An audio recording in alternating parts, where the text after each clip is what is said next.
ফাঁস হওয়া ভর্তি পরীক্ষার প্রশ্নপত্রে কৃতকার্য হয়ে যারা মেডিকেলে পড়বে তারা মেধাহীন, ভবিষ্যতে দেশ বঞ্চিত হবে ভালো চিকিৎসা সেবা থেকেও।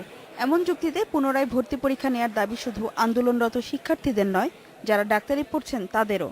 যারা চুরি করেই ফার্স্টে ঢুকছে একটা মেডিকেল কলেজে, তারা কিভাবে মানুষের সেবা করবে?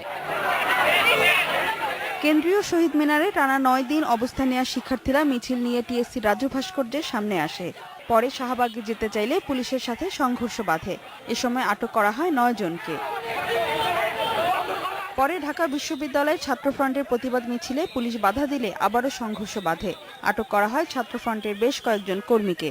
তারা খুব কুইকলি শাহবাগ মোড়ে এসে রাস্তা বন্ধ করার চেষ্টা করছিল। আমাদের পুলিশের ব্যারিকেড ছিল, ব্যারিকেড যখন তারা রিমুভ করার চেষ্টা করছিল ওই পর্যায়ে আমরা কয়েকজনকে আমরা আটক করেছি।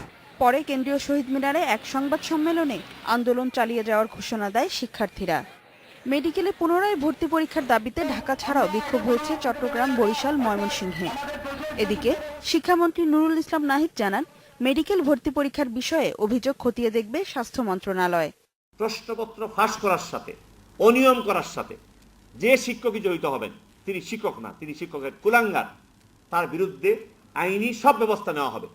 ফারজানা শোভা, ইন্ডিপেন্ডেন্ট নিউজ, ঢাকা।